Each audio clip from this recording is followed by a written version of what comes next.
السلام علیکم ناظرین، اردو کہانی لائف میں آپ کو خوش آمدید۔ بہترین کہانیاں دیکھنے کے لیے ہمارے چینل کو سبسکرائب کریں۔ آج اس پاک دھرتی پہ رہنے والے نہیں جانتے کہ یہ سرزمین کتنی مشکلوں سے حاصل کی گئی تھی۔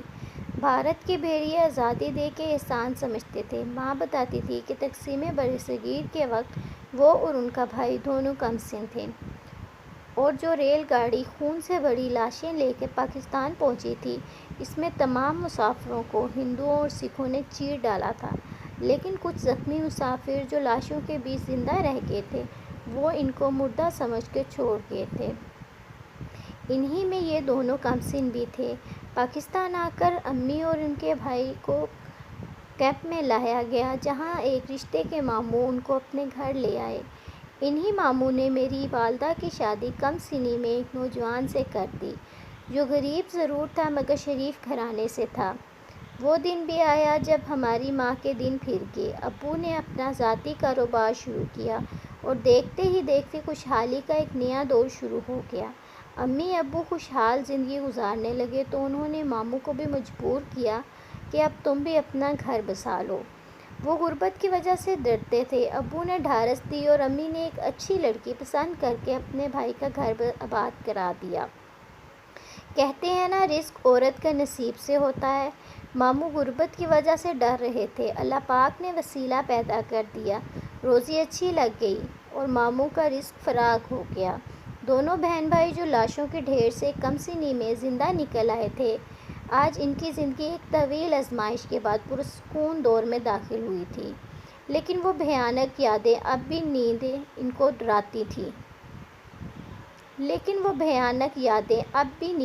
ڈراتی تھیں اور سوتے ہوئے میری ماں کی چیخیں نکل جاتی تھیں۔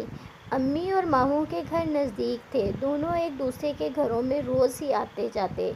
امی کی شادی کے 2 سال بعد میں نے جنم لیا تو ادھر مومانی نے ایک خوبصورت بیٹے کو جنم دیا۔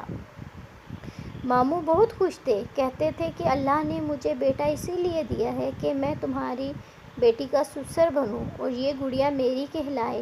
اچانک ابو اور ماموں کا کار کے حادثے میں ہلاک ہو گئے اور میری ماں اس دنیا میں تنہا رہ گئی اور مومانی کا بھی سہاگ اجڑ گیا۔ عدت کے بعد مومانی بیٹے کو لے کے اپنے میکے چلی گئی اور ماں نے میری پرورش کی خاطر محنت مزدوری شروع کر دی۔ آخرکار زندگی کی گاڑی کو دھکا لگاتے میری ماں بوڑھی اور میں جوان ہو گئی۔ یوں سمجھ لیں، اچھے دن بہت تھوڑے اور برے دن بہت زیادہ تھے۔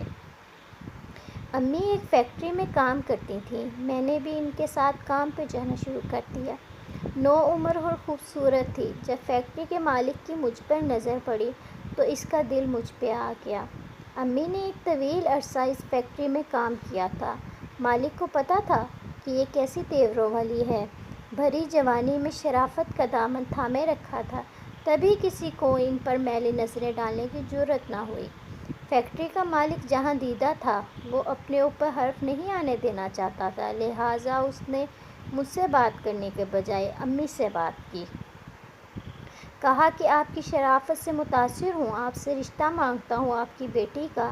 کیا اپنی بیٹی کے لیے؟ نہیں، اپنے لیے۔ مجھ کو سعدیہ پسند آ گئی ہے، میں اسے زندگی کی تمام سہولتیں دوں گا۔ فیکٹری کا مالک مجھ سے 25 برس بڑا تھا، لیکن ہماری غربت کے سامنے اتنے بڑے آدمی کا رشتہ کسی لاٹری سے کم نہ تھا۔ ماں نے چند دن سوچا اور یہ رشتہ قبول کر لیا۔ میں ان دنوں 16 برس کی تھی۔ ڈھولک بجی نہ سہیلیاں آئیں، لیکن بہت زیادہ قیمتی جوڑے اور زیورات پہنا کے وہ مجھے اپنے شاندار گھر میں دلہن بنا کے لائے تھے، جہاں نوکر چاکر میری خدمت پہ مامور تھے۔ ایک خواب تھا جو کھلی آنکھوں سے دیکھتی تھی۔ شادی سے خوش تھی کہ اتنی پرآسائش زندگی کے بارے میں کبھی نہ سوچا تھا۔ میری کوئی پسند نہ تھی۔ ماں نے جسے پسند کیا اسی کو اپنے دل کی مسند پہ سجا لیا۔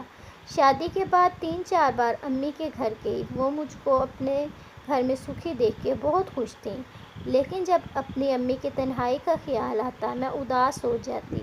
تب امی کہتی، شکر کر اتنا چاہنے والا شوہر تجھے ملا ہے۔ اور سچ شکر کہ میرے اللہ نے میرے دکھوں کا سایہ تجھ پر نہیں ڈالا۔ شادی کے بعد 6 ماہ آرام و سکون سے گزر گئے۔ پھر میں نے محسوس کیا ارسلان کچھ پریشان اور اکھڑے اکھڑے رہتے ہیں۔ وہ اب گھر میں دیر سے آنے لگے تھے، کبھی رات کو غائب ہو جاتے۔ میں نوکریانی کے ساتھ راتیں جاگ جاگ کے گزارنے لگی۔ ان کا یہ انداز سمجھ میں نہ آتا تھا۔ ان دنوں میری طبیعت خراب رہنے لگی تھی، چکر آتے اور جی متلاتا۔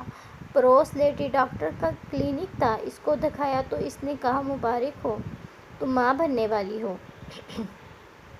اپنے شوہر کو یہ خوشخبری سنا دو۔ رفیق آئے تو ان کا موڈ اچھا نہ تھا، ان کا مجھ پر کافی رعب تھا، ان سے ڈرتی تھی، لہٰذا کچھ نہ بتا سکی۔ سوچا موڈ اچھا ہوگا پھر بتاؤں گی۔ اچانک انہوں نے کہا تم 15 دن کے لیے میکے چلی جاؤ، تمہاری ماں کی اداسی بھی دور ہو جائے گی۔ میں کسی کام سے لندن جا رہا ہوں۔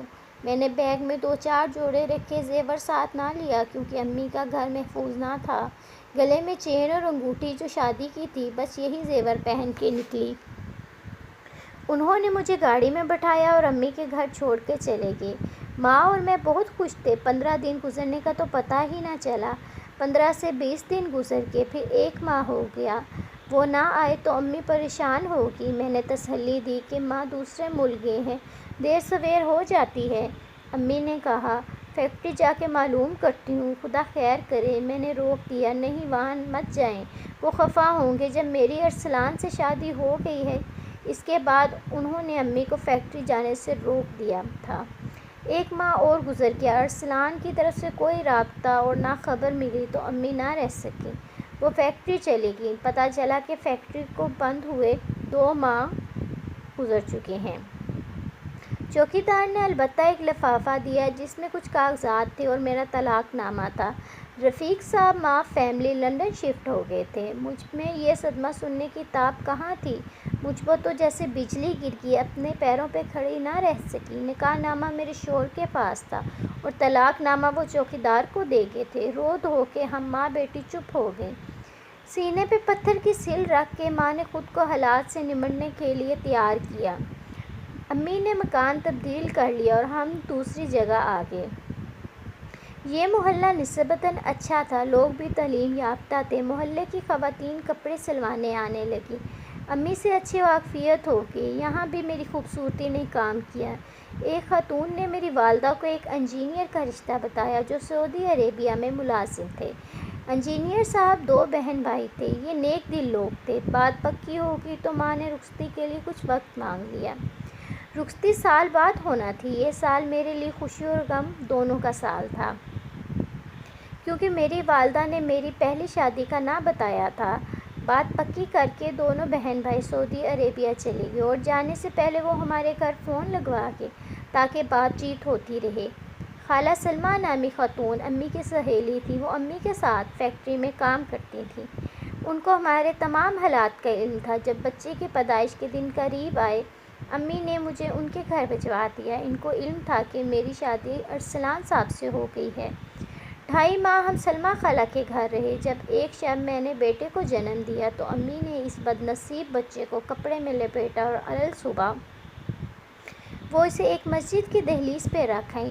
جب وہ میرے بچے کو لے جا رہی تھی، میں نے بہت منت سماجت کی، پاؤں بھی پکڑے، روکا ماں میرے بچے کو مت مجھ سے دور کرو، اسے کیوں پھینکنے جا رہی ہو، یہ کوئی ناجائز اولاد نہیں ہے، خدارا اس پر اور مجھ پر رحم کرو۔ لیکن ماں نے یہ کہہ کے میری التجا کو ٹھکرا دیا کہ جس بچے کے باپ نے لوٹ کے آنا ہی نہیں، اس کو لوگ تیری ناجائز اولاد ہی کہیں گے۔ اگر ارسلان لوٹ بھی آئے تو کیا خبر وہ اس بچے کو قبول کرے نہ کرے۔ راشد اور اس کی بہن کو رشتہ دیتے وقت میں نے تم کو کنواری ظاہر کیا تھا، غلطی مجھ سے ہو چکی ہے، اب اس کو نبھانا ہوگا ورنہ وہ بھی اس بچے کو تمہاری ناجائز اولاد سمجھیں گے۔ پھر میرا بڑھاپا ہے، میں کہاں اس کو پال سکتی ہوں۔ خالہ سلمیٰ نے بھی یہی مشورہ دیا، اس معصوم کو مسجد کی دہلیز کے پاس رکھو، ایسے وقت کہ جب اللہ کے نیک اور عبادت گزار بندے وہاں فجر کی نماز کو پہنچتے ہیں۔ میں نے اس کو اللہ کے سپرد کیا، وہی اس کا حفاظت کرے گا۔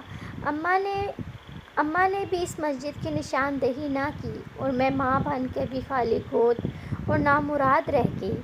1 سال بھلک جھپکتے گزر گیا۔ انجینئر صاحب اور ان کی بہن وعدے کے مطابق مجھے بہانے سعودی عربیہ سے لوٹ آئیں۔ میرے خاوند فرشتہ صفت نکلے۔ انہوں نے میرے علاوہ امی جان کے ساتھ بھی حسن سلوک کی انتہا کر دی۔ سوچ بھی نہ سکتی تھی اتنے بڑے دکھ کے بعد اس قدر سکھ قدرت کی طرف سے مجھے مل جائے گا۔ ہمارے ہمراہ والدہ نے کئی حج اور عمرے کیے۔ یہ سعادت بھی نصیب والوں کو ملتی ہے۔